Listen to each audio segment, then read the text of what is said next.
Growing up in Vermont had its own hardships. There was a lot of adversity that I had to face. Being adopted at the age of 3 in the 90s, I experienced racism in a different way, a different form. And unfortunately, a lot of that racism that I felt and experienced came from inside my own home. I oftentimes tell people that systemic racism isn't just within a courtroom. It isn't something that just happens when a police officer pulls you over or arrests you. You know what I mean? Like, systemic racism consists in our everyday lives. It consists literally in our everyday lives.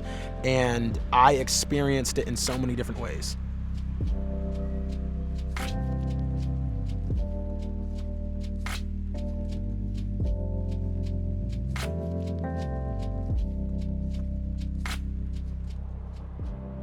Living in Maine, I think I have just been taught from an early age that I have to recognize who I am. I have to recognize that I am a Black individual, because there's just been a lot of times where I thought that it was just my mother being, overbearing, overprotective, and things like that. I would ask to go to sleepovers and she would say no. I would ask to go to a friend's house or maybe just like to a park, and it might be creeping closer to 6 p.m. when the street lights come on, and she would say, absolutely not.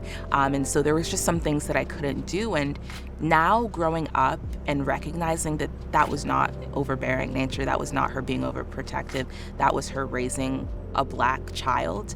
In Maine, there are many sundown towns in which I just really cannot be found after a certain time. Just last week, I had gone on a drive with my friends, and I actually saw not only the Trump 2020 signs, but I had also seen 3 Confederate flags just blowing in the wind.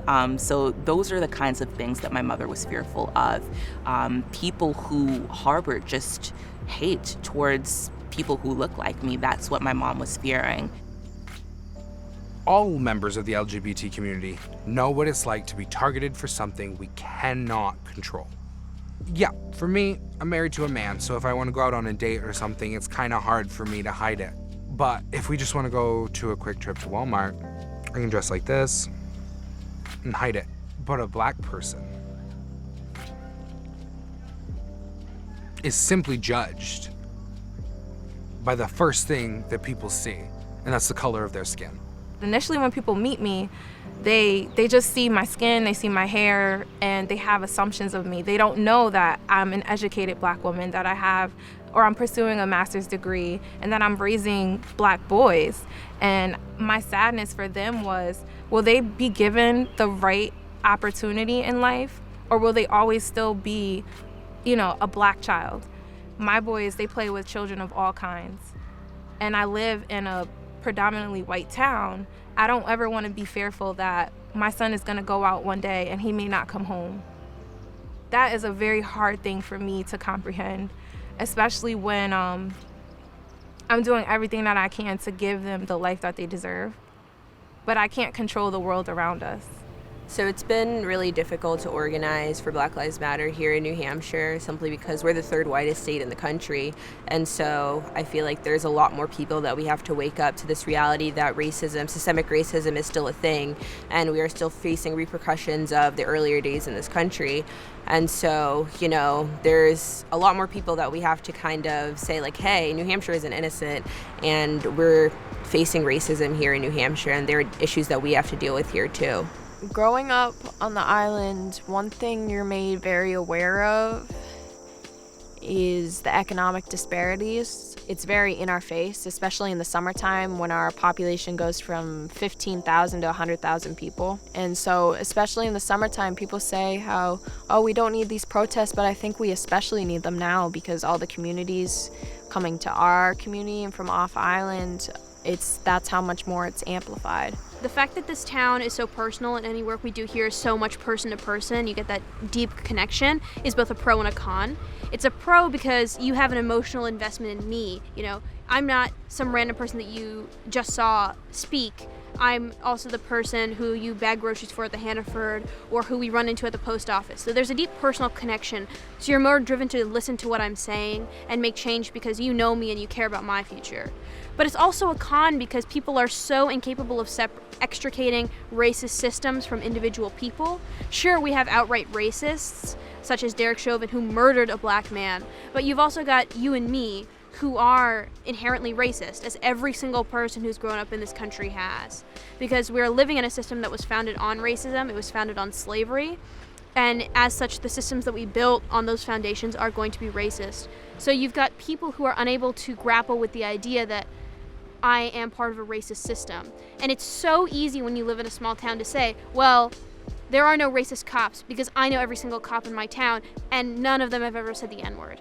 When in reality, it might not even be the individual person who's outright racist, but by taking up the badge of a cop, they represent a racist system. No one wants to say, this person who I went to high school with, whose sister is my neighbor, is a racist. No one wants to say that, and no one wants to realize that. And when you try to tell that to someone in a small town, it's just so easy to shut your ears and just not listen. When protests happen, a lot of people come armed, and so there are like white nationalists and neo-Nazis and counter-protesters and things like that, and a lot of people who are really out to hurt us because they don't want us to spread that message here in New Hampshire. When I think about what really like lit a fire inside of me to start fighting for racial justice, I think about when Michael Brown was killed. And so I think about the fact that he had just turned 18 and he didn't get to go to college, and that's something that I'm experiencing right now. And so I'm fighting for my future son and my future husband and my brothers and my dad and even the black women in my life, because obviously we've seen that black women are often forgotten and left behind. And so when I think about those things, I really say, like, I can't stay in bed today. I can't put this fight down. I really have to keep fighting. This hit me differently, and I think it's because when I was able to watch this man, George Floyd, being brutally murdered for 8 minutes and 46 seconds straight, it was 8 minutes and 46 seconds of seeing myself, somebody that looks like me, just brutally murdered because of his skin color. It had nothing to do with anything else.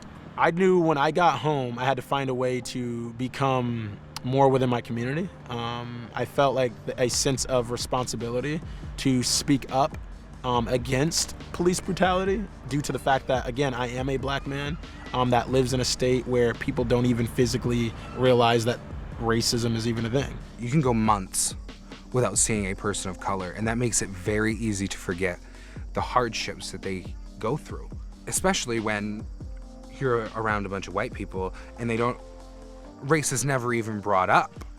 It's not even something that it's always considered too controversial of a topic or insensitive because there isn't a black person in the room to speak for them. It just kind of makes me feel weird. The fact that white people aren't comfortable having, most white people aren't comfortable having a conversation about race. And I think also on like a societal and again like a cultural level, making sure that we don't make this movement something that's defined by the murders of black people. It shouldn't be that everyone focuses on Black Lives Matter after the death of a black person, because black lives don't just matter after they're dead. They matter all the time, every day, every hour of every day. And I think that until we get that message through to everyone's heads, that this should be a movement that's constantly covered by the media, they are constantly posting about on Instagram.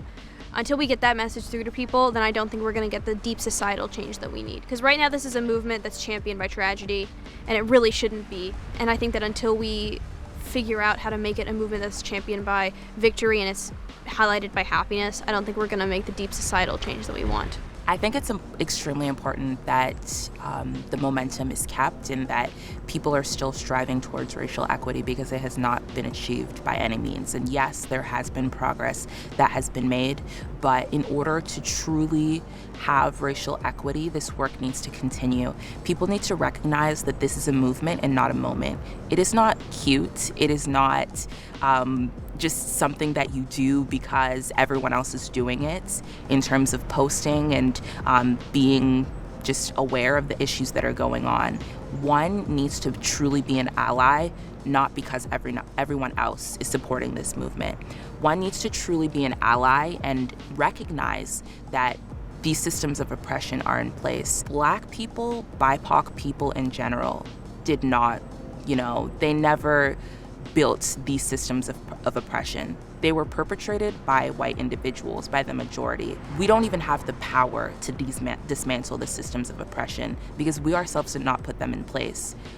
Therefore, white allies, if they are truly allies, must recognize that in going out and protesting, in staying informed, in making posts on social media, one has to also recognize their white privilege and recognize that this is as much as their fight as a white person's fight as it is a Black or BIPOC individual. So this momentum needs to continue, especially in New England, where the vast majority of individuals are not BIPOC, they are whites, because just white allies need to recognize that this is their movement as well.